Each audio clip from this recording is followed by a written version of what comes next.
Deus se importa com o seu povo. Diga comigo assim: Deus se importa comigo. Mas agora fale com seus olhos fechados e não olhando para os lados, né? Não distraidamente. Não só porque eu pedi para você repetir. Não só porque é uma repetição, mas porque você acredita que Deus se importa realmente com você. Põe a mão no seu coração, feche os seus olhos e diga: Deus se importa comigo. Deus se importa com a minha vida. Amém? Tenha certeza disso. Então eu quero ler o Êxodo, capítulo 3, para nós tomarmos como base nesta ministração, nesta mensagem.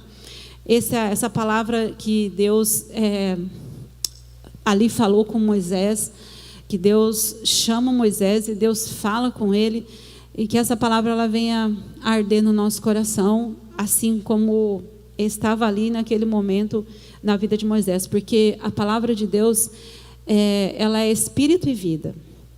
A palavra de Deus, ela é assim, quando a gente abre a Bíblia, quando a gente lê a palavra de Deus, é como a boca de Deus falando. Não é simplesmente um livro comum. A Bíblia não é um livro comum. A Bíblia não é um livro simplesmente de um autor comum. A Bíblia é o único livro onde você abre e o autor está presente, porque o autor é o Espírito Santo. Nenhum livro você lê que o autor está presente. Tem muitos autores muito bons, muito fantásticos, incríveis, mas você vai ler aquele livro, ele não está ali presente. Mas quando você abre a palavra de Deus e você pede: Deus, fala comigo. Eu sei que o Senhor é Deus e que o Senhor fez todas as coisas e que a tua palavra foi inspirada pelo Espírito do Senhor. E o Espírito do Senhor que conhece todas as coisas, que vai no mais profundo do coração do homem. O Espírito do Senhor que vasculha a alma humana e que é capaz de discernir a minha mente e de discernir o meu coração e fazer aquilo que realmente é necessário, porque só o Senhor me conhece. Só o Senhor sabe aquilo que eu preciso e aquilo que eu necessito, o Senhor sabe. Então, a palavra de Deus diz assim: Moisés pastoreava o rebanho do seu sogro, Jetro, que era sacerdote de Midian. Um dia, levou o rebanho para o outro lado do deserto e chegou a Horebe, o monte de Deus. Ali o anjo do Senhor lhe apareceu numa chama de fogo que saía do meio de uma sarça. Moisés viu que, embora a sarça estivesse em chamas, esta não era consumida pelo fogo. Que impressionante, pensou. Por que a sarça não se queima? Vou ver isso de perto. O Senhor viu que ele se aproximava para observar. E então, do meio da sarça, Deus o chamou: Moisés, Moisés. Eis-me aqui, respondeu ele. Então disse Deus: não se aproxime, tire as sandálias dos pés, pois o lugar em que você está é terra santa. Disse ainda: eu sou o Deus de seu pai, o Deus de Abraão, o Deus de Isaque, o Deus de Jacó. Então Moisés cobriu o rosto, pois teve medo de olhar para Deus. Disse o Senhor: de fato, tenho visto a opressão sobre o meu povo no Egito. E também tenho escutado o seu clamor por causa dos seus feitores, e sei quanto eles estão sofrendo por causa dos seus opressores, dos capatazes. Eu sei o quanto eles estão sofrendo. Por isso desci para livrá-lo das mãos dos egípcios e tirá-los daqui para uma terra que é boa e vasta, onde manam leite e mel. A terra dos cananeus, dos hititas, dos amorreus, dos ferezeus, dos heveus e dos jebuseus. Pois agora o clamor dos israelitas chegou a mim, e tenho visto como os egípcios os oprimem. Vá, pois, agora, eu envio ao faraó para tirar do Egito o meu povo, os israelitas. Irmãos, nós sabemos que Moisés, ele tipifica Jesus. Ele é um tipo de Cristo. Muitas das coisas que aconteceram com Moisés, semelhantemente aconteceram com Jesus. Por exemplo, quando Moisés nasceu, eles queriam matar Moisés, não é? Os meninos eram para ser mortos. Houve um decreto do rei na época que era para matar os meninos que nascessem. No tempo de Jesus, quando Jesus nasceu, também aconteceu a mesma coisa. O rei que estava governando na época, ele disse: matem todos os meninos, para que não se cumprisse o propósito de Deus.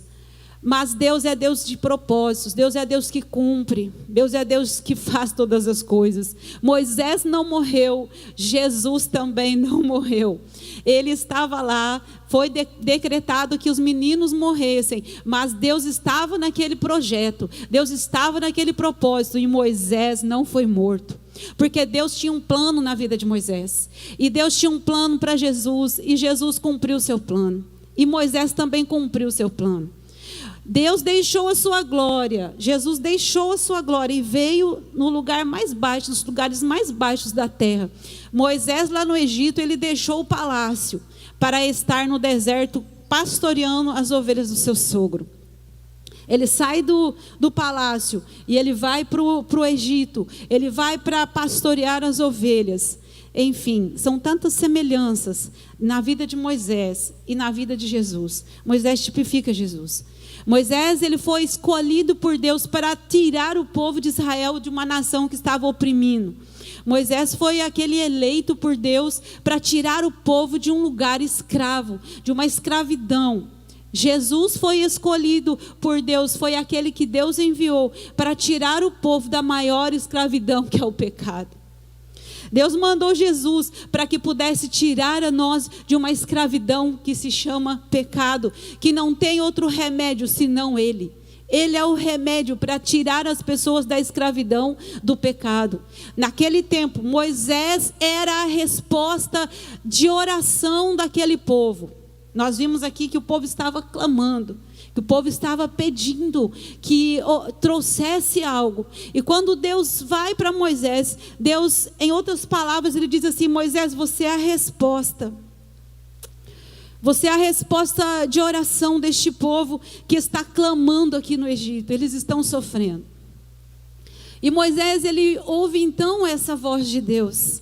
Mas antes disso, Moisés, ele lá no meio do deserto, ele vê aquela chama acesa.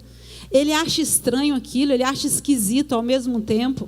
Ele vê aquela chama ali, como se fosse aqui o arbusto que estava pegando fogo. Tinha algo que estava pegando fogo aqui. Moisés passa e ele vê aquele arbusto pegando fogo e não se queimava. Era algo que era muito impressionante. Era muito incrível aquilo. Parecia algo assim... espetacular, e era algo espetacular, porque quando ele passa, ele vê, ele fala assim: que é isso? Que negócio estranho, que negócio esquisito, mas impressionante ao mesmo tempo, que negócio incrível. E ele vê aquela chama acesa, mas aquele fogo que não consumia. E aí ele, além disso, ele ouve uma voz. No meio daquele fogo, no meio daquele negócio esquisito, além de tudo, ele escuta uma voz. Aquele negócio pega fogo, mas não queima e ainda fala. Que é isso? Que negócio incrível. E aí ele ouve a voz e fala: Moisés. E chama ele pelo nome, Moisés. E ele identifica aquela voz, porque Moisés conhecia a voz de Deus. Moisés sabia que era Deus que estava ali falando com ele. Quando Deus fala: Moisés, Moisés. Quando Deus chamar você pelo seu nome, você vai conseguir identificar que é a voz de Deus falando com você. Quando Deus chamar você, diz Maria, João, Pedro, Lucas, Tiago, você vai identificar que é Deus que está te chamando, que é Deus que está chamando o seu nome. Ou será que você vai dizer: não sei, não conheço essa voz? Porque a ovelha conhece a voz do seu pastor. O bom pastor deu a vida pelas ovelhas, e o bom pastor é Cristo. E nós, como ovelhas do Senhor, nós precisamos parar para ouvir a voz do nosso pastor. Nós precisamos parar para identificar quem é que está falando comigo.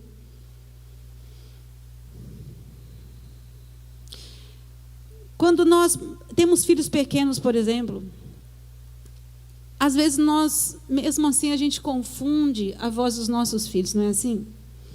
Quando põe aquele monte de criança lá e a criança fala: mãe, você é o meu filho que está chamando. Não, não é. E às vezes a gente confunde, mesmo no meio daquele monte de criança, a criança: pai, mãe, aí, meu filho está me chamando. Ou eu escutei um choro. Aquele choro é do meu filho. Aí você fala: enganei, não é. A gente se engana sim. Não vai dizer que você é a toda poderosa que fala assim: não, imagina, minha filha, meu filho, lá no meio da multidão, eu vou identificar quem é ele, com certeza. Quando ele falar pai, mãe, eu vou identificar. Nem sempre a gente consegue. Mas a voz de Deus, a ovelha, precisa identificar a voz do seu pastor. O nosso bom pastor é Cristo. Ele é o nosso bom pastor. E nós precisamos pedir: Senhor, me ajuda a ouvir a tua voz. Me ajuda a identificar a tua voz. No meio de tantas vozes, no meio de tantas coisas, eu preciso identificar a voz do meu pastor. E Moisés, ele ouve e ele teme. E Deus disse assim: Moisés, tire as sandálias dos seus pés. Moisés tira o sapato. Moisés, ele vai se aproximando. Deus fala assim: não se aproxime, Moisés. Fica onde está. Tire as suas sandálias, porque o lugar que você está é santo. E Moisés, então, ele descobre os pés, para identificar que ele era servo. Ele tira as sandálias. Tirar as sandálias significa: eu sou servo de Cristo. Eu sou servo do Senhor, eu sou escravo dele.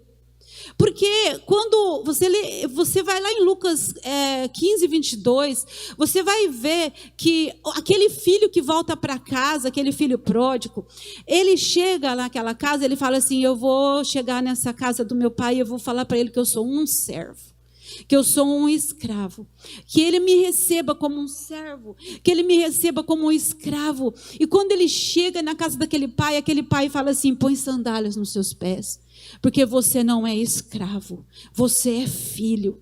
Então, quando nós estamos tirando as sandálias, quando Moisés tira as sandálias, ele está identificando: eu sou servo de Cristo, eu sou servo do Senhor.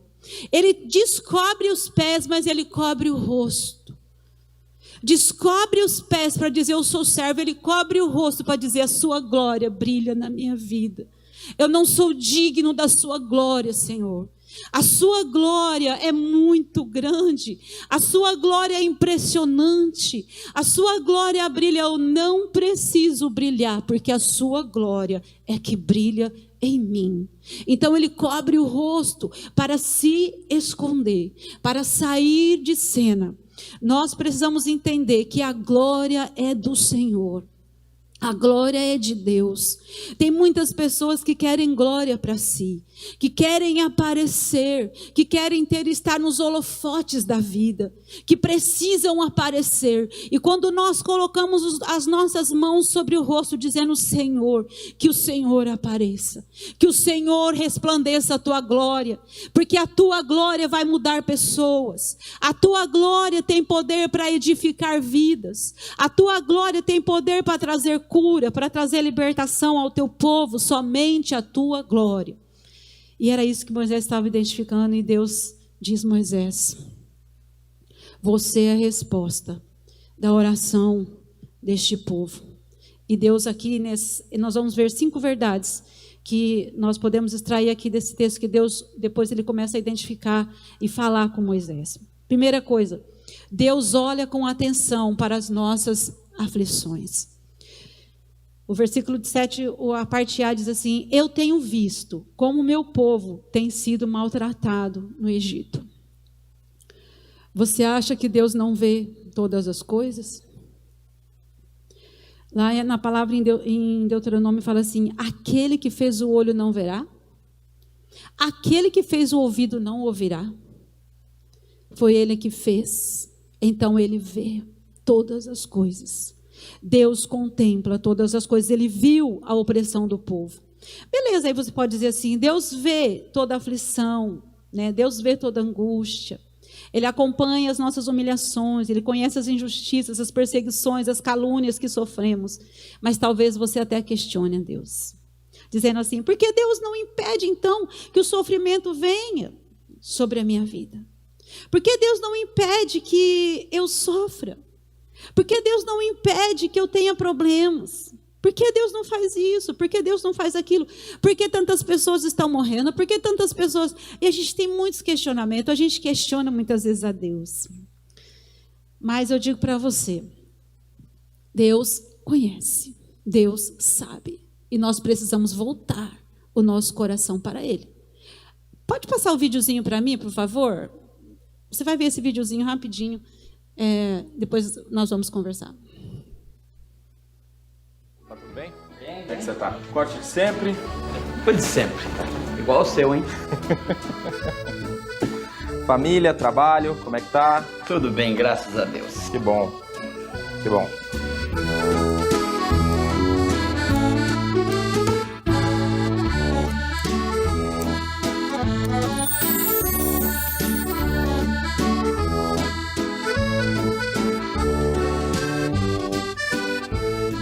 Sabe de uma coisa? Pois não? Eu acho que Deus não existe. Por que você diz isso, meu amigo? É muito fácil. É só você andar pela rua para perceber que Deus não existe. Me corrija se eu estiver errado. Se Deus existisse mesmo, você acha que Ele ia permitir tanta violência? Tanta criança abandonada? Tanta maldade? Não, meu amigo. Deus não existe. Porque se Deus existisse mesmo, não haveria tanta fome, nem tanta violência, nem tanta dor na humanidade. Eu não consigo entender. Se Deus existe mesmo, como é que Ele permite que essas coisas aconteçam?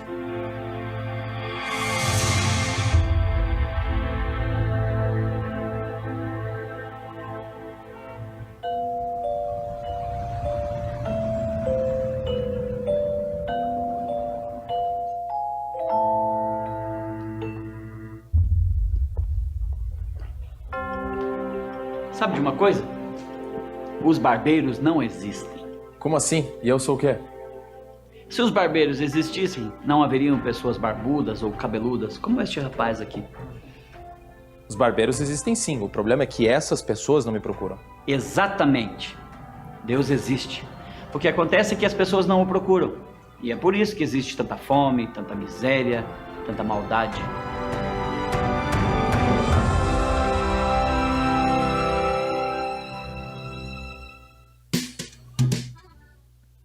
Entendeu? Olha o versículo de Isaías 59, 1 e 2. Vejam, o braço do Senhor não está curto ou não está encolhido para que não possa salvar. O seu ouvido não está tão surdo que não possa ouvir. Mas as suas maldades separam vocês do seu Deus. Os seus pecados esconderam de vocês o rosto dele, e por isso ele não os ouvirá. Mateus 11, 28. Venham a mim, todos os que estão cansados e sobrecarregados, e eu lhes darei descanso. Venham a mim, o Senhor chama para vir até ele. Deus existe, Deus está preocupado sim com o seu povo. Deus está sim preocupado e desejoso de salvar pessoas, de tirar pessoas lá do Egito, de tirar pessoas lá da escravidão do pecado, como ele estava lá no Egito com Moisés, e como ele está hoje, porque ele mandou Jesus para trazer salvação, para a libertação das pessoas da escravidão, da pior escravidão, que é o pecado. Então ele está preocupado. Mas ele diz, venham até mim, venham a mim e tomem o meu jugo, que o meu jugo é suave e meu fardo é leve. Então nós precisamos ir até ele. Segunda coisa, Deus ouve o nosso clamor. Além de Deus, ele olhar com atenção para a nossa aflição, ele também ouve o nosso clamor. A parte B do versículo 7 diz assim, tenho ouvido o seu pedido de socorro. Tenho ouvido o seu clamor. Deus ouve o clamor.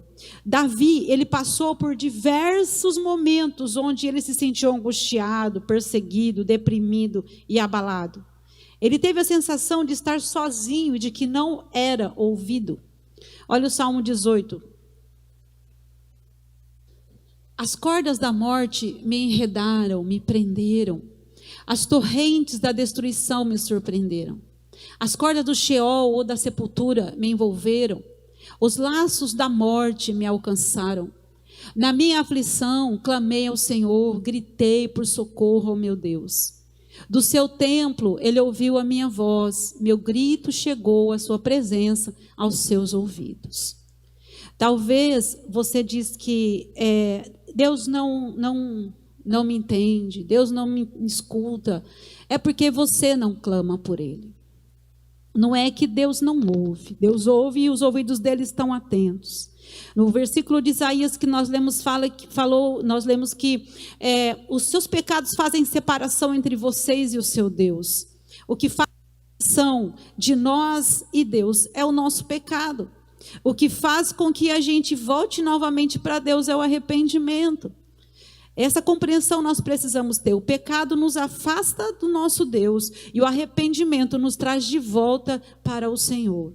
O que nos afasta é o pecado, o que nos traz de volta é o arrependimento.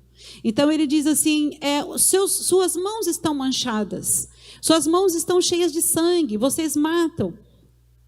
Por isso é que estamos separados. Lá no Velho Testamento fala disso, de matar com sangue, estar com mãos feridas, mãos manchadas de sangue, de morte mesmo. Novo Testamento, ele disse assim, se eu falo mal do meu irmão, eu também estou matando. Eu também estou ferindo. Então, quando nós entendermos que a nossa língua mata, não somente a espada pode matar, mas a língua pode ferir. A língua tem poder para matar. Então, no Novo Testamento, nós entendemos que o poder para matar está na língua. Que a minha língua, ela serve muito bem para abençoar, mas eu tenho que tomar cuidado porque ela serve também para matar. E logo, se eu estou matando alguém, eu estou separada de Deus. Se eu estou ferindo alguém com a minha língua, eu estou separada de Deus. Então eu preciso me arrepender. É necessário arrependimento da minha parte para que eu possa novamente ser ouvida pelo Senhor, para que nós possamos novamente, para que Deus nos ouça. Para que quando passarmos por dificuldades, quando passarmos por aflições, não é se passarmos, lembra disso, é quando passarmos. Porque todos passamos por dificuldades. Todos passamos por lutas na vida. Todos passamos por adversidades. Mas quando passarmos, nós vamos entender que o nosso Deus, ele vai nos ouvir. Tem um salmo que diz assim, acho que é o 27, se eu não me engano, que fala assim, que o Senhor me esconderá no dia da minha adversidade, no dia da minha aflição, no dia da minha dor, no dia da minha luta, o Senhor me esconderá na sua presença. Debaixo das tuas asas eu ficarei escondido, porque você tão somente confiou no Senhor, se rendeu a Ele, fez reparos da sua vida, como nós falamos aqui na quarta-feira. Fazer reparos, nós precisamos sempre fazer reparos, porque nós erramos, nós falhamos, não somos perfeitos, lembra disso, não existe perfeição em nós, por isso nós precisamos sempre nos voltar para Deus. E não achar que nós somos perfeitos. Terceira coisa, Deus conhece as nossas dores. Além de Deus, Ele olhar com atenção para a nossa aflição, dele ouvir o nosso clamor, Ele conhece as nossas dores. A parte C do versículo 7 diz assim, sei que eles estão sofrendo. Deus sabe todas as coisas. Deus é onisciente, Ele é onipotente e Ele é onipresente. E Ele sabe, na onisciência, Deus sabe que você está passando. Talvez você diga assim, não. Não sabe. Não sabe. Ele não sabe. Porque se ele soubesse, ele me ajudaria. Se ele soubesse, ele faria isso. Se ele soubesse, ele faria aquilo. Eu estou sofrendo demais. A dor é muito aguda, a dor é muito intensa. Mas você sabe também que ele sofreu uma dor aguda por você? Intensa? Aliás, a dor mais intensa que alguém já pôde passar foi a dor de Jesus. Nunca em toda a história nunca em toda a história haverá alguém que passou por maior dor do que o nosso Senhor.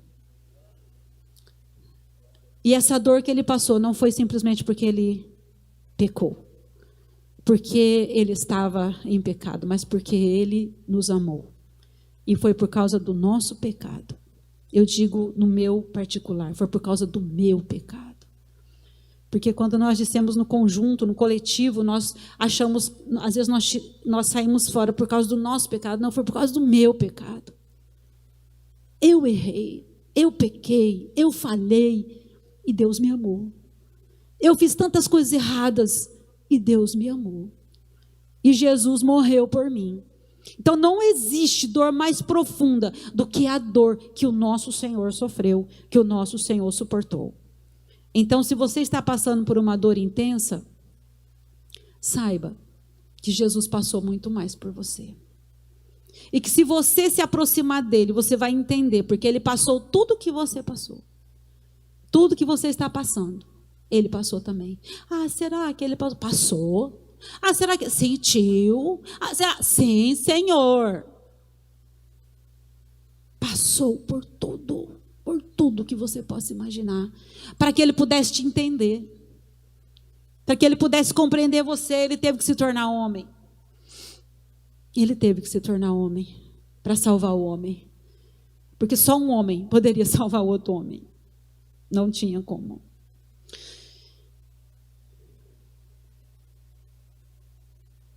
Para qualquer um de nós, 400 anos parece tempo demais para sofrer. Provavelmente teríamos desistido de crer e pensaríamos que Deus não existe. Ou, se ele existe, ele é indiferente às minhas dores. 400 anos é muito sofrimento, é muita angústia. Nós não sabemos pelo quanto tempo talvez você está passando, você talvez não imagina, né? De repente, quanto tempo eu estou sofrendo?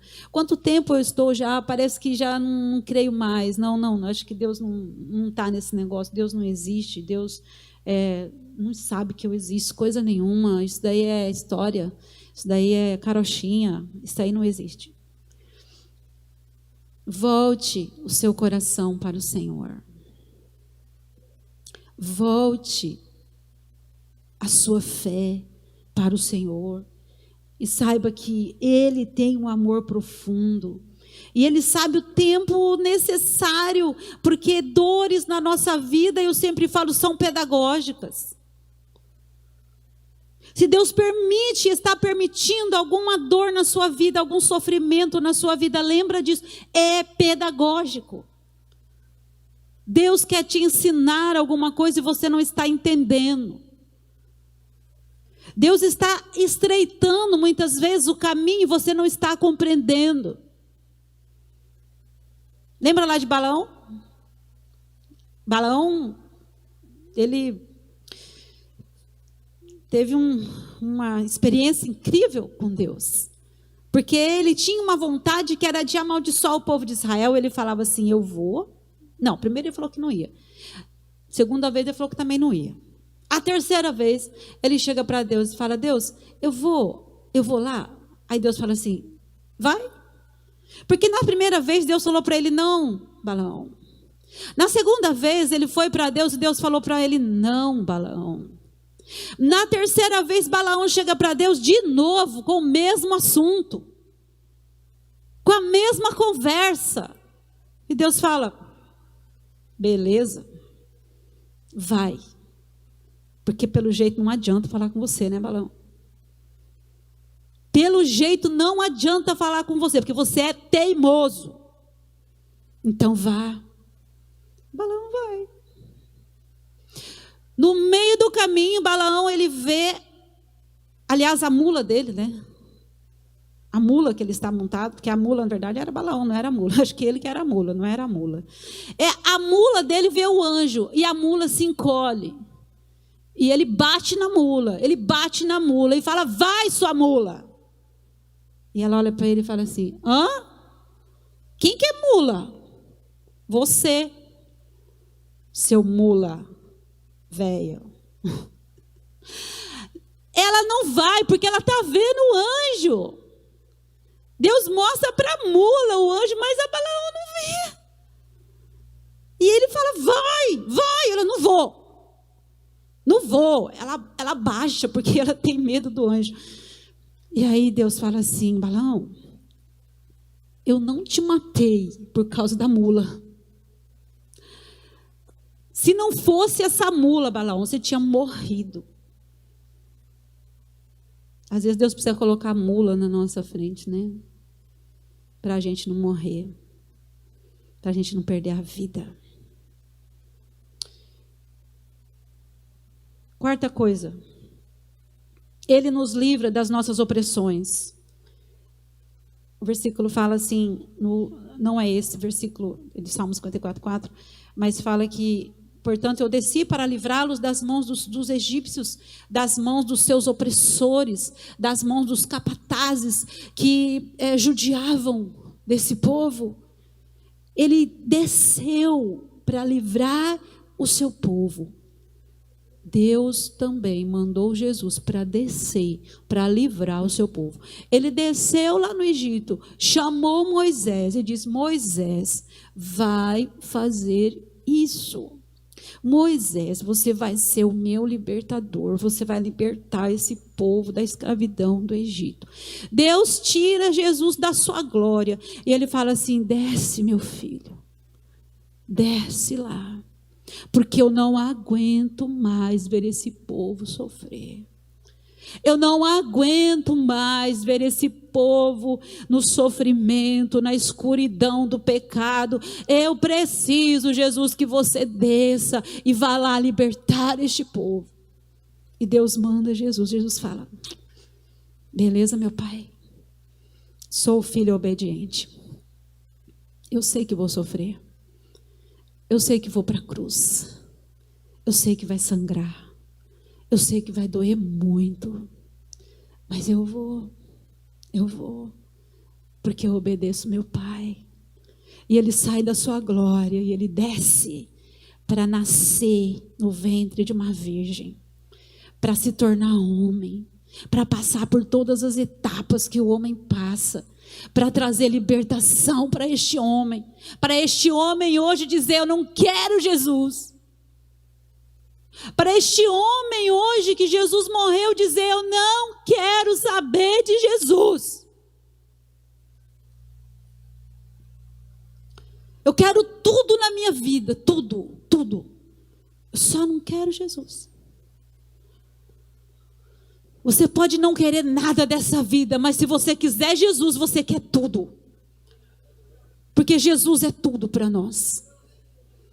Porque se você perder a sua vida, você vai ganhar. E se você ganhar, você vai perder. E Jesus fala lá, tome cada um a sua cruz e me siga. Porque aquele que quiser perder a sua vida, aquele que quiser ganhar, ele vai perder. Mas aquele que perder por amor de mim, ele disse, vai achar. Vai encontrar. Porque eu sou a verdadeira vida. Eu sou o pão que desceu do céu. Eu sou a luz do mundo. Eu sou a porta das ovelhas. Eu sou o bom pastor. Jesus, Ele é.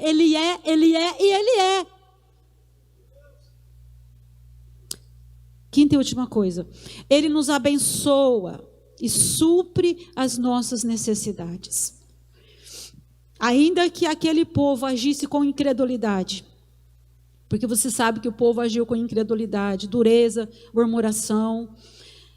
As misericórdias de Deus alcançou e Ele supriu as suas necessidades.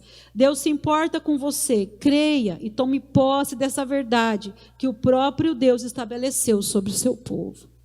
Deus disse: eu vou levar vocês para um lugar onde mana leite e mel. Eu vou tirar vocês desse lugar de miséria e vou levar vocês para uma terra que mana leite e mel. E Deus fez isso. Deus supriu as necessidades do seu povo. Filipenses 4,19 diz assim: que o meu Deus, segundo as suas riquezas em glória, suprirá cada uma das nossas necessidades. Ele é capaz de suprir cada uma das nossas necessidades. Ele pode nos livrar, Ele pode nos dar conforto, Ele pode nos livrar da aflição, do presente século mau, dos enganos deste mundo. Falando em engano, irmãos, essa semana eu tive uma notícia de uma pessoa, eu falei: Jesus, misericórdia, Senhor. Uma pessoa que mora lá no meu bairro, aliás, não é no meu, mais para baixo, no bairro da Jô,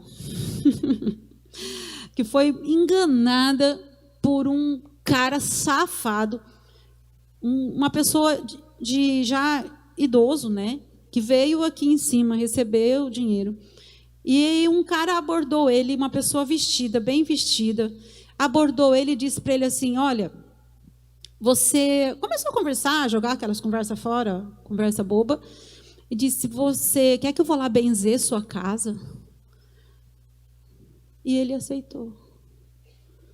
E ele entrou no carro desse camarada, foi até a casa dele, e lá na casa ele entregou o dinheiro que ele tinha, 13 mil dentro de casa, mais R$1.000 do banco, entregou os cartões do banco, enfim, depois ele bloqueou tudo. Graças a Deus não fez nada com ele, não fez nada com a vida dele, mas ele foi enganado.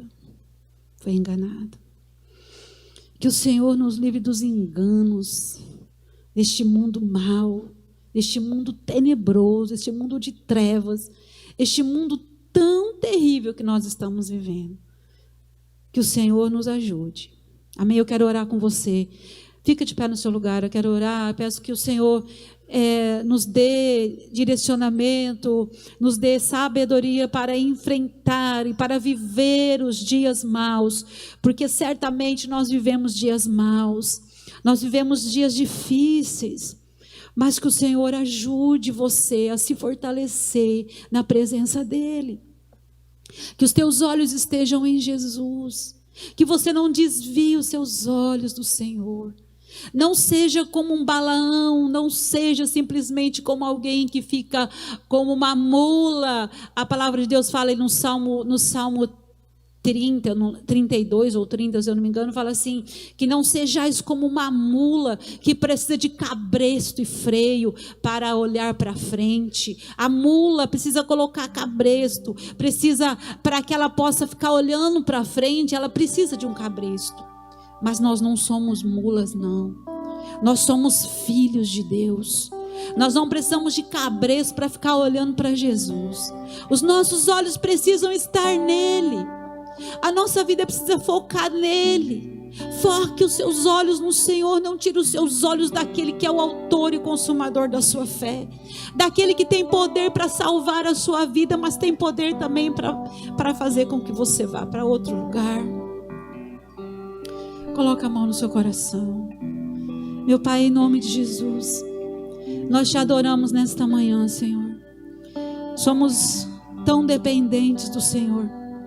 Assim como Moisés, Senhor, tirou as sandálias dos seus pés, descobriu os seus pés e cobriu o rosto, dizendo que ele era servo, que ele era escravo do Senhor, e dizendo sem palavras que a glória do Senhor precisa brilhar. Que seja a tua glória sobre nós. Senhor, nos ajuda a contemplar o Senhor, nos ensina a ouvir. Assim como Moisés, quando ouviu a tua voz, ele não duvidou de quem era o Senhor, mas ele disse: eis-me aqui, Senhor. Eis-me aqui, Senhor. Meu Deus, abre os ouvidos, abre os olhos do nosso entendimento, para que nós possamos compreender o Senhor, para que nós possamos te ver. Abre os olhos do nosso coração, abre os olhos da nossa mente, não nos deixe confundidos, porque a tua palavra diz, Senhor, que não ficarão confundidos aqueles que confiam no Senhor, aqueles que olham para ti, não não ficarão confundidos. Senhor, guarda o nosso coração, guarda a nossa mente, protege as nossas emoções, provê o livramento do Senhor e nos ajuda a voltar o nosso coração para Ti, ó Deus, para o Teu santo temor, porque o Senhor é o nosso Deus e nós somos ovelhas do Teu pasto, nós somos dependentes do Senhor. Meu Deus, nós Te adoramos, nós Te exaltamos, em nome de Jesus. Todos digam amém.